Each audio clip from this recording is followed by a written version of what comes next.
कल इंटरव्यू किया था सलीम साफ़ी साहब ने, उनका अपना तज्जिया क्या है, ऑन रिकॉर्ड तो जो बातें की शहबाज शरीफ साहब ने बतौर सीनियर साफ़ी, उनका क्या ऑब्जर्वेशन है। हुसैन साहब भी मौजूद है हमारे साथ, सीनियर साफ़ी और तज्जियाकार, वो इस मामले पर लिखते रहे, बात करते रहे, उनसे भी बात करते हैं। आप दोनों का बहुत शुक्रिया। साफ़ी साहब, कल आपने इंटरव्यू किया, अब जाहिर है नून लीग के सारे ही रहनुमा ये कहते हैं कि कोई इख्तलाफ नहीं है, कोई मामला नहीं है, कोई नाराज़ी नहीं है, मगर बतौर सीनियर साफ़ी आपका तज्जिया क्या है, बाकायदा तौर पर नाराज़ी और कन्फ्यूजन है या नहीं है? देखिए, इख्तलाफ है बयानिए का, और ये आज से नहीं है। शहबाज शरीफ साहब आज से 5 साल पहले भी ये कहते रहे, आज से 2 साल पहले भी ये कहते रहे, इलेक्शन से पहले भी ये कहते रहे, और आज भी वो कह रहे हैं कि इस्टेब्लिशमेंट के साथ लड़ के आप पाकिस्तान में कामयाबी हासिल नहीं कर सकते। अच्छा, फिर उनका अलमिया ये है कि वो अपने भाई को और अपनी भतीजे को इस मामले पे अपना हमनवा नहीं बना सकते, और दूसरा वो दोनों मियां नवाज शहबाज शरीफ को अपना हमनवा नहीं बना सकते। और फिर ये भी है कि ये जो रिसेंट आज़ाद कश्मीर का इलेक्शन या सियालकोट का हुआ है, तो वो शहबाज शरीफ साहब अपने बयानिए के लिए एक दलील के तौर पर पेश करते हैं कि भाई जलसे भी आपके बड़े हों, पॉपुलर सपोर्ट भी आपका ज़्यादा हो, लेकिन फिर भी आपके साथ यही होता है, साथ नैब का इस्तेमाल, केसेस की चीज़ें, ये सारी। लेकिन दूसरी तरफ ये भी हकीकत है, लेकिन नवाज शरीफ साहब ने भी आज एक लिहाज से अपने उस बयानिए को दोहराया है, लेकिन साथ उस इंटरव्यू में भी ये था, खलवत में भी जब उनसे कल मेरी 1 घंटा 1.5 गपशप हुई, उसमें भी यही था कि वो अपने भाई को न डच करने के लिए तैयार हैं, न छोड़ने के लिए तैयार है। ये तो अलमिया है शहबाज शरीफ साहब का, जिससे इस वक्त दो चार है। लेकिन मेरे ख़्याल में कन्फ्यूजन नवाज शरीफ साहब के हाँ भी बहुत है। क्यों? इसलिए कि एक तरफ वो इस इनकलाबी बयानिए के साथ चलना चाहते हैं, लेकिन शहबाज शरीफ साहब को पार्टी सदर किसने बनाया है? उन्होंने बनाया है। हमजा शहबाज को अपोजिशन लीडर किसने बनाया है? उन्होंने बनाया है। ये जो वक्तन फ़वक्तन फिर वो शहबाज शरीफ साहब को मैदान में ले आते हैं, मरियम साहबा खामोश हो जाती है, तो ये काम भी नवाज शरीफ की इजाज़त से होता है। मुझे नहीं लगता कि इस बयानिए के शदीद इख्तलाफ के बावजूद भी शहबाज शरीफ साहब कोई भी कदम नवाज शरीफ की मर्ज़ी के बग़ैर नहीं उठाते। तो ज़्यादा अलमिये से 2-4 और आजमाइश से 2-4 शहबाज शरीफ हैं, लेकिन मेरे ख़्याल में ज़्यादा कन्फ्यूजन जो है वो नवाज शरीफ साहब के हाँ हैं। फौजन साहब, आप क्या समझते हैं? जाहिर है आपका भी ये तज्जिया रहा कि बहुत ज़्यादा कन्फ्यूजन इस वक्त है, उसका नुकसान भी हो रहा है नून लीग को, मगर क्या उसकी ज़्यादा बड़ी जिम्मेदारी शहबाज शरीफ पर है कि वो नवाज शरीफ के बयानी के साथ उस तरह नहीं खड़े होते और पार्टी के सदर हैं? नवाज शरीफ ने ये सारा का सारा काम किया है कि क्राउड पुलर उनकी बेटी हैं, मगर इंतजामी मामला शहबाज शरीफ साहब के पास हैं, उन्होंने ही बनाया सदर, लीडर ऑफ दी अपोजिशन भी हमजा को उन्होंने बनाया, तो ये कन्फ्यूजन वो फैला रहे हैं और मामला को बढ़ने दे रहे हैं।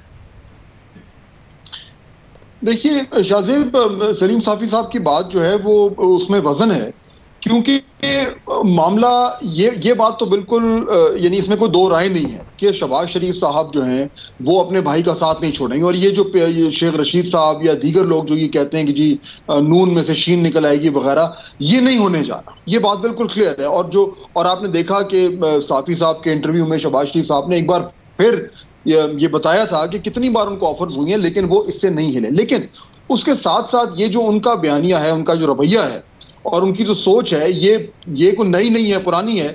और उनके बड़े भाई को अपने छोटे भाई की सोच का शुरू से इल्म है, तो उनके लिए भी कोई सरप्राइज नहीं है। इशू असल में मेरे ख्याल में इस टाइम जो प्रॉब्लम है वो ये नहीं है कि मुस्लिम लीग नून में 2 बयानिए हैं। इशू ये है कि उन 2 बयानियों की बुनियाद पर मुस्लिम लीग नून की पॉलिसी जो है वो वाज़ेह नहीं हो पा रही। और पॉलिसी किसने वाज़ेह करनी है? वो जाहिर बात है जो मुस्लिम लीग नून के जो कायद हैं, मियां नवाज शरीफ है, उन्होंने करनी है। अब एक जमाने में तो ये मंतक थी कि जी ये गुड कॉप बैड कॉप खेल रहे हैं, जब जरूरत पड़ती है तो मुफाहमत पे आ जाते हैं, जब जरूरत पड़ती है तो मुज़ाहमत में आ जाते हैं। लेकिन उसके नतीजे में 3 साल बाद अगर हम देखें कि मुस्लिम लीग नून को फायदा क्या हुआ, तो हमें नजर ये आता है शाहजेब साहब के फायदा उस तरीके का नहीं हुआ जितना शायद वो पार्टी सोच रही थी। चुनाचे अब ये वक्त आ गया है कि उन्हें ये फैसला करना पड़ेगा कि इन 2 बयानियों को अपनी जमात के अंदर रखते हुए पॉलिसी क्या होनी। पॉलिसी को क्लियर करेंगे, वरना इनको मुझे लगता ये है कि कीमत इसकी अदा करनी पड़ेगी। मगर साफी साहब, पॉलिसी किस सतह पर क्लियर होनी चाहिए और किस सिमत में क्लियर होनी चाहिए? इस सिमत में कि जी नवाज शरीफ साहब का बयानिया है तो वही इनका अब इलेक्शन बयानिया 2023 के लिए भी हो सकता है और फतह हो सकती है, या फिर अब वो जो मामला था मज़ाहमती बयानिए का वो अब ख़त्म हो चुका है, इंतखाबी बयानिया देना चाहिए और शहबाज शरीफ साहब के हक में वो होना चाहिए जो वो कह रहे हैं? किस सिमत में ये कन्फ्यूजन ख़त्म होनी चाहिए, शहबाज शरीफ साहब के बयानिए की सिमत में या नवाज शरीफ साहब और मरियम नवाज साहबा के बयानिए की सिमत में, आपके ख्याल में, पाकिस्तान की जो ग्राउंड रियलिटीज़ है उनको देखते हुए? देखिए, जो पाकिस्तान की ग्राउंड रियलिटीज़ हैं उसकी बुनियाद पे तो हम जब इनकी हुकूमत भी थी तो उसका ये लोग बहुत बुरा मनाते थे मरियम नवाज साहबा का कैंप, लेकिन मुस्लिम लीग नून के सेकंड टियर की साख्त को अगर आप देखें, फिर उनके वर्कर के मिजाज को अगर आप देखें, तो किसी ज़माने में तो ये मुस्लिम लीग नून जो थी ये उस वक़्त की 80 की और 90 की PTI थी। तो एक तो अपने साख्त के लिहाज से भी ये वोटर इनके पास हैं, लेकिन ये मुज़ाहिमत करने वाली पार्टी नहीं बनी है। तो आप जब कोई लड़ाई छेड़ते हैं तो आप अपने साथ अपने वर्कर्स को भी और उनके मिजाज को और उनकी सलाहियत को और सेकंड और थर्ड टियर को भी देखते हैं। अभी भी मैं समझता हूँ कि मुस्लिम लीग नून जो है वो बहसीत मजमूई वो मुज़ाहिमत वाली सियासत नहीं कर सकती।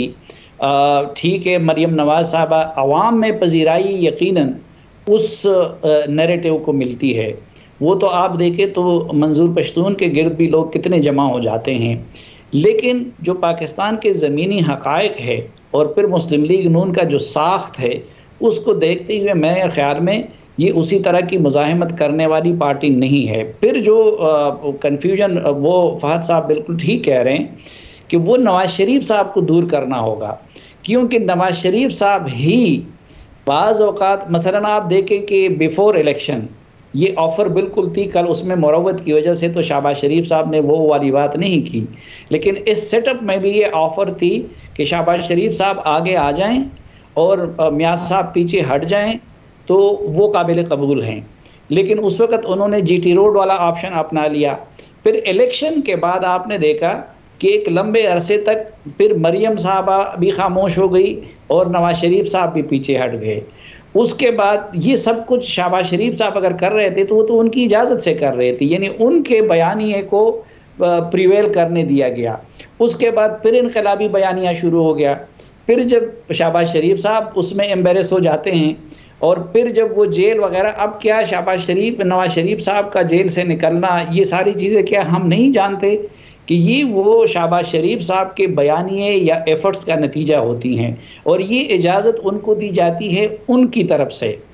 अभी भी आप देख ले तो शहबाज शरीफ साहब मेरे ख्याल में अपने उसमें कांस्टेंट है, वो पाकिस्तान के ज़मीनी हक़ाइक़ की बात करते हैं, वो अपनी पार्टी साख्त की बात करते हैं, वो यहाँ पे इस्टेब्लिशमेंट की ताकत की बात करते हैं।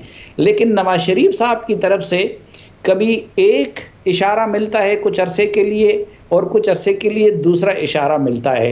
यकीनन वो पॉपुलर नैरेटिव है, यकीनन मरियम नवाज साहबा इस बयानिए की वजह से क्राउड पुलर बनी हुई है, लेकिन फिर उनको या तो ये करना चाहिए कि ये जो शहबाज शरीफ साहब वाला बयानिया है इसका दरवाज़ा बिल्कुल बंद कर देना चाहिए। फिर शहबाज शरीफ साहब की जगह उसी तरह के इनकलाबियों को या परवेज़ रशीद साहब को या फिर इरफान सिद्दीकी साहब को सदारत भी दे दें। फिर आप सेकंड टियर भी और पार्टी लीडरशिप भी उन लोगों के हाथ में दे दें और फिर ये राब्ते और जोड़ तोड़ और इसका ये सिलसिला फिर इनको ख़त्म कर देना चाहिए। और अगर शहबाज शरीफ साहब के बयानिए को वो मौका देना चाहते हैं तो फिर जो बयानात होते हैं, जो इक़दामात होते हैं, जिसकी वजह से फिर दूसरी पार्टी तेश में आ जाती है और उसकी वजह से फिर जेलें भी होती हैं, नैब भी होता है और इलेक्शन ये रिजल्ट भी, तो फिर ये कन्फ्यूजन नवाज शरीफ के हाथ में है और ये वो दूर कर सकते हैं। और फाउजी साहब, जैसे शहबाज शरीफ साहब ने भी कहा कि 2018 में अगर हमारी हिकमत अमली ठीक होती, उन्होंने किसी को इल्ज़ाम नहीं दिया, हालांकि नवाज शरीफ और मरियम नवाज से इल्ज़ाम देते हैं दूसरे पार्टी के रहनुमा, अगर हमारी हिकमत अमली ठीक होती तो हम जीत जाते 2018 का इलेक्शन। उन्होंने तो ये तक कह दिया नवाज शरीफ चौथी दफ़ा वज़ीर आज़म होते।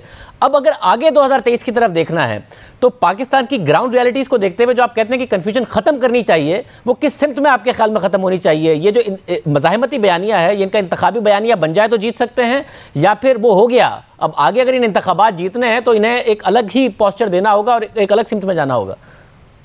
आप दुरुस्त कह रहे हैं शाहजेब साहब। देखिए, जो 2018 के हवाले से जो शहबाज शरीफ साहब ने सलीम साफी साहब के इंटरव्यू में जो जिक्र किया, वो यानी उन खबरों से मैं भी काफी हद तक मुझे इल्म है कि वो क्या क्या हुआ था। और शहबाज साहब जो बात कर रहे हैं वो दुरुस्त है, काफी मूव इस तरीके से चली थी, लेकिन उस वक्त पीएमएलएन के अंदर कुछ ऐसे लोग थे जिन्होंने जो ये नहीं चाहते थे कि कुछ हद तक अकोमोडेशन हो और बीच में से कुछ एक रास्ता निकाला जाए, चुनाचे फिर वो नहीं हुआ और बाकी जो है वो फिर हमें मालूम है कि किस तरीके से मामला जो है वो आगे चले। अब जो जिस तरह आपने जिक्र किया, अब फिर इलेक्शन 2 साल दूर रह गए और मुस्लिम लीग में, नून में बहुत सारे ऐसे लोग हैं वो जो ये समझते हैं कि इस बार फिर शायद मुस्लिम लीग नून वही गलती ना करे जो उन्होंने 2018 में की थी, यानी कि जो इलेक्शंस हैं उसको यानी बिल्कुल उसमें जो एक फैक्टर है एस्टैब्लिशमेंट का और दूसरे फैक्टर है पॉपुलर वोट का और तीसरा फैक्टर है कि उस वक्त हवा क्या चल रही है और चौथा फैक्टर ये है कि आपके हलकों में जो है वो वोटर का सेंटिमेंट क्या है,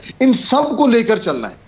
देखिए, ये जो अभी बात हो रही थी कि जी मुस्लिम लीग नून एक पॉपुलर पार्टी बन गई है और एक मुजाहिमत बयानी से उसको बहुत ज्यादा एक रद्द-ए-अमल मिल रहा है, ये बात दुरुस्त है, लेकिन अगर सिर्फ पॉपुलैरिटी और बड़े जलसे करने से आप इलेक्शन जीते तो शायद इमरान खान साहब 2013 में इलेक्शन जीत चुके होते। इलेक्शन जीतने के लिए आपको और बहुत कुछ करने की जरूरत है। अभी जो अलमिया है पीएमएलएन का, मुझे लग रहा है वो ये है कि वो शायद अपने पॉपुलैरिटी फैक्टर को बहुत ज्यादा अहमियत दे रहे हैं, देनी चाहिए, लेकिन जो दूसरे मामलात हैं जिनमें एस्टैब्लिशमेंट का रोल भी शामिल है उसको वो बिल्कुल उस तरह की अहमियत नहीं दे पा रहे।